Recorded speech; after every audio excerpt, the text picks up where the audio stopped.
ಕ್ರಿಸ್ತನನ್ನು ಪ್ರತಿಫಲಿಸುವಂತೆ ನಿಮ್ಮ ಆತ್ಮಗಳನ್ನು ವಾಕ್ಯದಲ್ಲಿ ಬಲಪಡಿಸುವ ಅನುದಿನದ ಧ್ಯಾನ. ಇಂದಿನ ಧ್ಯಾನದ ಶೀರ್ಷಿಕೆ, ದೇವರ ಆಜ್ಞೆಗಳನ್ನು ಬದಲಿಸಲು ಸಾಧ್ಯವಿಲ್ಲ. ಈ ದಿನದ ದೇವರ ವಾಕ್ಯ, ಈಗ ಈ ಲೋಕಕ್ಕೆ ತೀರ್ಪು ಆಗುತ್ತದೆ. ಈಗ ಇಹಲೋಕಾಧಿಪತಿಯು ಹೊರಗೆ ನೂಕಲ್ಪಡುವನು, ಆದರೆ ನಾನು ಭೂಮಿಯಲ್ಲಿಂದ ಮೇಲಕ್ಕೆ ಎತ್ತಲ್ಪಟ್ಟಾಗ ಎಲ್ಲರನ್ನೂ ನನ್ನ ಬಳಿಗೆ ಎಳಕೊಳ್ಳುವೆನು ಎಂದು ಹೇಳಿದನು. ಯೋಹಾನ 12ನೇ ಅಧ್ಯಾಯ 31 ಮತ್ತು 32 ವಚನಗಳು. ದೈವಿಕ ಆಜ್ಞೆಗಳು ದೇವರಷ್ಟೇ ಪರಿಶುದ್ಧವಾಗಿರುವುದರಿಂದ ದೇವರಿಗೆ ಸರಿಸಮಾನನಾದವನು ಮಾತ್ರ ಅಂದರೆ ದೇವರಾಜ್ಞೆಗಳ ಉಲ್ಲಂಘನೆಗೆ ಪ್ರಾಯಶ್ಚಿತ್ತ ಮಾಡಿಕೊಳ್ಳಲು ಸಾಧ್ಯ.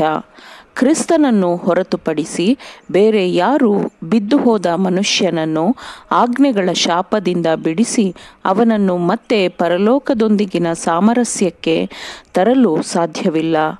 ತಂದೆ ಮತ್ತು ಮಗನನ್ನು ಬೇರೆ ಮಾಡುವಷ್ಟು ದೇವರಿಗೆ ಮನನೋಯಿಸುವ ಘೋರ ಪಾಪದ ಅಪರಾಧ ಮತ್ತು ಅವಮಾನವನ್ನು ಕ್ರಿಸ್ತನು ಹೊತ್ತುಕೊಂಡನು.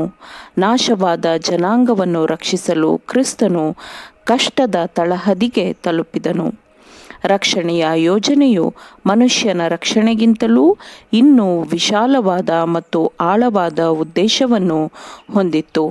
ಕ್ರಿಸ್ತನು ಈ ಲೋಕಕ್ಕೆ ಬಂದದ್ದು ಮನುಷ್ಯನ ರಕ್ಷಣೆಗಾಗಿ ಮಾತ್ರವಲ್ಲ, ಈ ಪುಟ್ಟ ಲೋಕದ ನಿವಾಸಿಗಳು ದೇವರ ಆಜ್ಞೆಗಳನ್ನು ಹೇಗೆ ಪರಿಗಣಿಸಬೇಕೋ ಹಾಗೆಯೇ ಪರಿಗಣಿಸಬೇಕು ಎಂದು ತೋರಿಸುವುದಕ್ಕೆ ಮಾತ್ರವಲ್ಲ, ಆದರೆ ಸರ್ವಮಂಡಲಗಳ ಮುಂದೆ ದೇವರ ಗುಣಸ್ವಭಾವವನ್ನು ತೋರಿಸಿಕೊಡುವ ಉದ್ದೇಶವು ರಕ್ಷಣೆಯ ಯೋಜನೆಯದ್ದಾಗಿತ್ತು.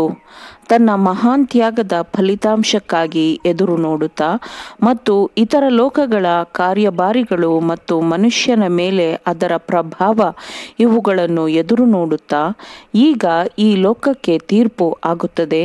ಈಗ ಇಹಲೋಕಾಧಿಪತಿಯು ಹೊರಗೆ ನೂಕಲ್ಪಡುವನು, ಆದರೆ ನಾನು ಭೂಮಿಯಲ್ಲಿಂದ ಮೇಲಕ್ಕೆ ಎತ್ತಲ್ಪಟ್ಟಾಗ ಎಲ್ಲರನ್ನೂ ನನ್ನ ಬಳಿಗೆ ಎಳಕೊಳ್ಳುವೆನು ಎಂದು ಶಿಲುಬೆಗೇರಿಸುವ ಸ್ವಲ್ಪ ಸಮಯದ ಮೊದಲು ಯೇಸು ಹೇಳಿದನು. ಮನುಷ್ಯನ ರಕ್ಷಣೆಗಾಗಿ ಕ್ರಿಸ್ತನು ಮರಣ ಹೊಂದುವ ಕ್ರಿಯೆಯು ಮನುಷ್ಯರು ಪರಲೋಕವನ್ನು ಪ್ರವೇಶಿಸುವಂತೆ ಮಾಡುವುದಲ್ಲದೆ, ಸಮಸ್ತ ಲೋಕದ ಮುಂದೆ ಸೈತಾನನ ಬಂಡಾಯವನ್ನು ದೇವರ ಮತ್ತು ಆತನ ಮಗನು ಹೇಗೆ ಎದುರಿಸಿದರು ಎಂಬುದನ್ನು ತೋರಿಸಿಕೊಡುತ್ತದೆ. ಇದು ದೇವರಾಜ್ಞೆಯ ನಿತ್ಯತೆಯನ್ನು ಸ್ಥಾಪಿಸುತ್ತದೆ ಮತ್ತು ಪಾಪದ ಗುಣಸ್ವಭಾವ ಮತ್ತು ಪಾಪದ ಫಲಿತಾಂಶವನ್ನು ಪ್ರಕಟಿಸುತ್ತದೆ. ಆದಿಯಿಂದಲೂ ದೇವರಾಜ್ಞೆಗಳ ಬಗ್ಗೆ ದೊಡ್ಡ ಹೋರಾಟವಿದೆ, ವಿವಾದವಿದೆ. ದೇವರು ಅನ್ಯಾಯ ಮಾಡುವವನು, ಆತನ ಆಜ್ಞೆಗಳು ದೋಷಪೂರಿತವಾದದ್ದು ಮತ್ತು ಲೋಕದ ಒಳಿತಿಗಾಗಿ ಅದನ್ನು ಬದಲಾಯಿಸುವುದು ಅಗತ್ಯ ಎಂದು ಸೈತಾನನು ಸಾಬೀತುಪಡಿಸಲು ಪ್ರಯತ್ನಿಸಿದ್ದನು. ಆಜ್ಞೆಗಳ ಮೇಲೆ ದಾಳಿ ಮಾಡುವ ಮೂಲಕ ಸೈತಾನನು ಅದರ ಕರ್ತೃವಿನ ಅಧಿಕಾರವನ್ನು ಉರುಳಿಸುವ ಗುರಿಯನ್ನು ಹೊಂದಿದ್ದನು. ಈ ಮಹಾ ಹೋರಾಟದಲ್ಲಿ ದೇವರಾಜ್ಞೆಗಳು ದೋಷಪೂರಿತವೋ, ಬದಲಾವಣೆಗೆ ಒಳಪಟ್ಟಿವೆಯೋ ಅಥವಾ ಪರಿಪೂರ್ಣವಾಗಿದೆಯೋ ಮತ್ತು ಬದಲಾಗುತ್ತದೋ ಎಂಬವುಗಳನ್ನು ತೋರಿಸಿಕೊಡಬೇಕಿತ್ತು.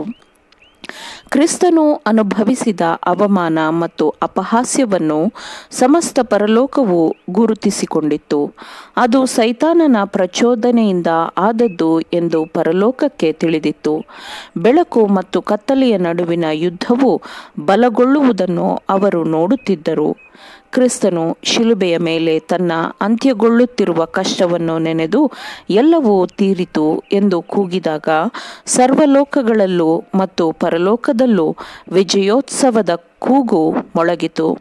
ಸೈತಾನನು ತನ್ನ ನಿಜವಾದ ಗುಣಸ್ವಭಾವವನ್ನು ತಾನೇ ಪ್ರಕಟಪಡಿಸಿದ್ದನು.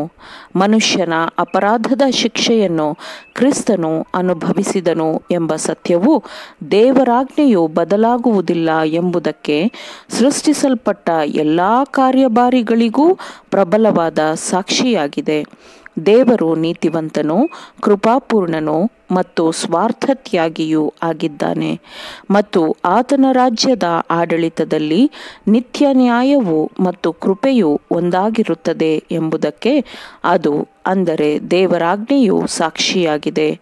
ಆಮೇನ್. ದೇವರ ವಾಕ್ಯಗಳನ್ನು ಶ್ರದ್ಧೆಯಿಂದ ಆಲಿಸುವವರು ಮಾತ್ರವೇ ಆಗಿರದೆ ಪಾಲಿಸುವವರು ಆಗಬೇಕೆಂದು ನಿಮ್ಮನ್ನು ಉತ್ತೇಜಿಸುತ್ತೇನೆ. ಪರಿಶುದ್ಧಾತ್ಮನ ಸಹಾಯದಿಂದ ಆಲಿಸಿದ ನಿಮ್ಮೆಲ್ಲರಿಗೂ ಧನ್ಯವಾದಗಳು. ಮತ್ತೆ ದೈನಂದಿನ ಧ್ಯಾನಕ್ಕಾಗಿ ನಾಳೆ ಸಂಧಿಸೋಣ. ಆಮೇನ್.